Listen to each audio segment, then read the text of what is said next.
Hello people, I'm just going to show you a quick little how to convert a Famicom game into an NES game.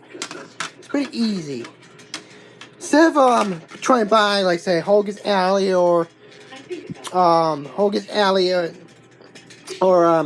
another game that contains one of the 5-screw ones, like instead of getting the 5-screw ones and finding the converter itself, Nintendo's, here's how you can do it.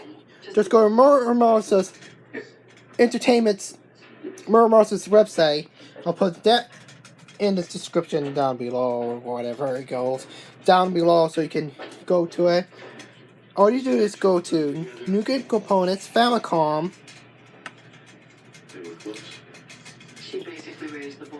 Game Components, and go to, well, this is a 2.0. If you're good with soldering, you can do that way, but if you're not, like me, get this converter right here. This converter right here, all pre-assembled, just for $20. Just for $20. Not bad. I got it. My stern part roughly the sale, so, but I don't remember. So just get this for $20. Get the game of your choice, like R-Rack and R2 here. Then you get your third-party cart, or in your case, if you have a broken game that you cannot fix, like, say, this is like this game here, you could gut it out and use it for your NES. This is just a nice third party. You can just get simple third parties to make your own NES converter cart. And then once you have your color of choice for your game, you take your Dremel.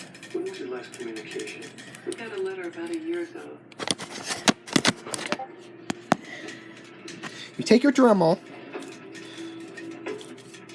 and then,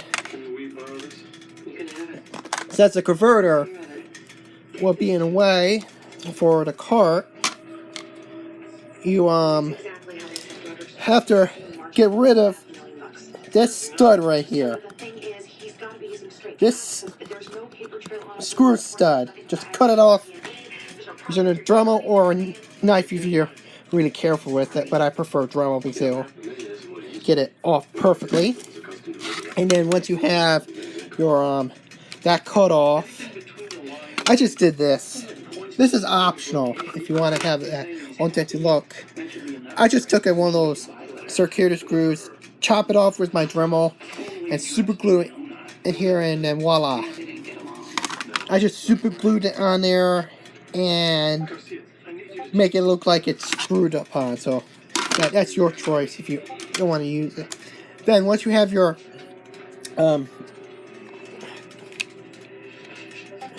board, your Famicom converter board, where it says front, it goes, you put it like this in here. And most third-party cards will be tight fit. Then figure out how to crack this open in Tactile's case, these screws. So I'll show you there.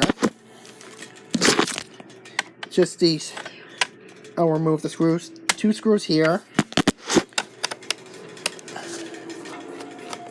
I don't know why. I had to search for them. I had a tough time trying to crack it open. Almost destroyed the board. And I had to get help from an NES Discord just to know why it's not opening.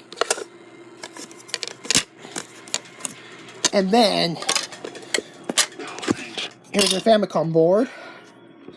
So this is the front. It goes,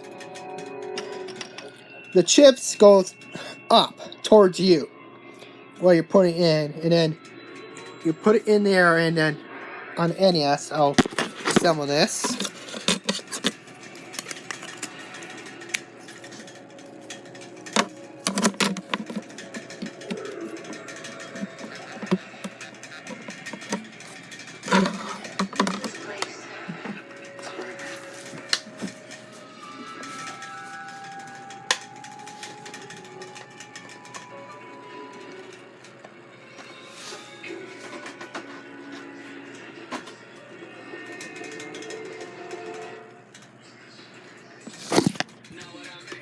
then you put it in your NES, and then your game should appear.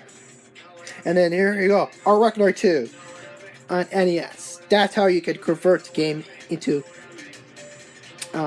NES using Muramasa's low-profile Famicom to NES converter. This is a lot more better, even though the price is high, but it's worth it. It says scrapping, getting the board from John Mine, the famous 5-screw in his cards. Instead of destroying those, and just get a nice third-party one from Muramasa, and then you can convert any game from it. It works pretty well. So that's how you can convert a Famicom game to NES.